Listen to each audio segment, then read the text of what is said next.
राजनीति की लड़ाई आखिर कहां तक जानी चाहिए? क्या नेताओं से नाराजगी उनके परिवार तक पहुंचनी चाहिए? और अगर किसी नेता की बेटी या बेटा सोशल मीडिया छोड़ने पर मजबूर हो जाए तो क्या हमें एक बार रुककर सोचने की जरूरत नहीं है? हाल ही में शिक्षा मंत्री धर्मेंद्र प्रधान की बेटी नैमिषा प्रधान ने अपना इंस्टाग्राम अकाउंट डीएक्टिवेट कर दिया। छात्र आंदोलन और धर्मेंद्र प्रधान के इस्तीफे की मांग के बीच उन्हें सोशल मीडिया पर आलोचना का सामना करना पड़ा था। ये सिर्फ अकाउंट डीएक्टिवेट करने की बात नहीं है, बल्कि उस सीमा की है जिसे शायद हमें कभी पार नहीं करना चाहिए। नमस्कार, मैं अनामिका मिश्रा और आप देख रहे हैं बजरबट्टू लॉजिकल। देखिए, राजनीति में ब्लेम गेम खेलना कोई नई बात नहीं। हर दिन नेता एक दूसरे पर सवाल उठाते हैं, बहस होती है और जनता अपनी राय देती है। लेकिन जब राजनीतिक गुस्सा किसी ऐसे व्यक्ति तक पहुंच जाए जो खुद राजनीति में नहीं है, तब क्या सवाल उठाना स्वाभाविक है?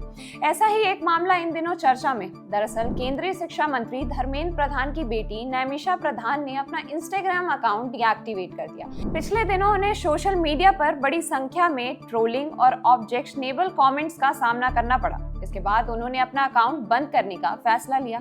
सोशल मीडिया पर भी इस बात को लेकर बहस शुरू हो गई। कुछ लोग का कहना है कि अगर किसी मंत्री के फैसलों से लोगों को शिकायत है तो सवाल सीधे मंत्री से पूछे जाने चाहिए। वहीं कुछ लोग सोशल मीडिया पर हो रही ट्रोलिंग को एक्सप्रेशन की आजादी का हिस्सा बताने की कोशिश कर रहे हैं। लेकिन यहाँ एक बहुत बड़ा सवाल है कि क्या किसी नेता के परिवार को इस तरीके से निशाना बनाना सही है? आप खुद सोचिए, अगर किसी घर का एक सदस्य राजनीति में, तो क्या इसका मतलब ये है कि उसके परिवार के बाकी लोगों को भी हर दिन गालियां, नफरत और ट्रोलिंग झेलनी पड़े?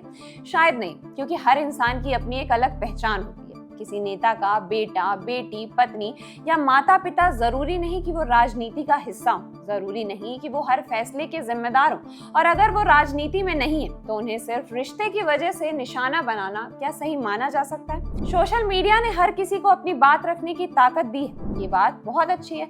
लेकिन ताकत तब गलत दिशा में चली जाती है जब क्रिटिसिज्म की जगह पर्सनल हमले शुरू हो जाते हैं। लोगों ने भी कुछ ऐसा ही किया। सोशल मीडिया यूजर्स ने नैमिषा प्रधान का इंस्टाग्राम अकाउंट ढूंढकर उनकी पुरानी पोस्ट के कमेंट सेक्शन में तीखी प्रतिक्रियाएं देना शुरू कर दिया। नैमिषा प्रधान ने 2023 में अमेरिका के टफ्ट्स यूनिवर्सिटी के फ्लेक्चर स्कूल से एलएम की पढ़ाई पूरी की थी। इसके बाद उन्होंने US India strategic partnership forum में सीनियर एसोसिएट के तौर पर काम करना शुरू किया।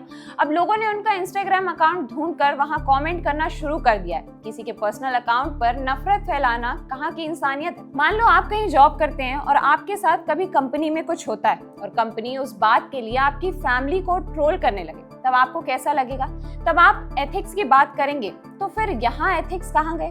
या नैमिषा को सिर्फ इसलिए ट्रोल करना क्योंकि वो शिक्षा मंत्री की बेटी है, क्या इससे किसी समस्या का समाधान निकल सकता है? शायद नहीं। लोकतंत्र में सवाल पूछना बहुत जरूरी है। सरकार से सवाल पूछिए, मंत्री से जवाब मांगिए, नीतियों की आलोचना कीजिए, लेकिन किसी ऐसे व्यक्ति को निशाना बना जिसका उन फैसलों से कोई सीधा संबंध ही नहीं, ये बात कई लोगों को सही नहीं लगती। नेता के परिवार में पैदा होने का मतलब ये नहीं कि आपको भी हर दिन यही सब झेलना पड़ेगा। यही वजह है कि इस घटना ने लोगों को सोचने पर मजबूर कर दिया।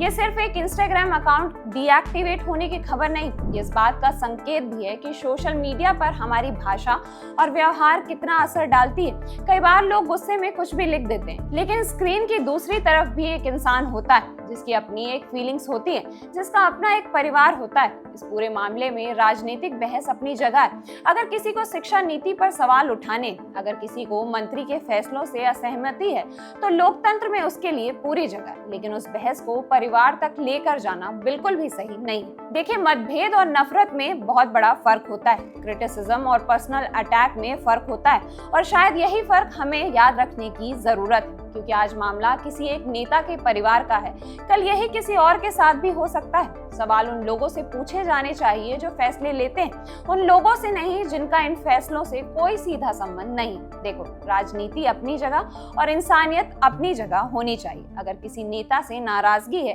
तो सवाल उनसे पूछिए, उनकी नीतियों पर बहस कीजिए, लेकिन उनके परिवार को इस विवाद में घसीटना बिल्कुल भी सही नहीं। इस मामले में आप क्या सोचते हैं, हमें कमेंट कर जरूर बताइए।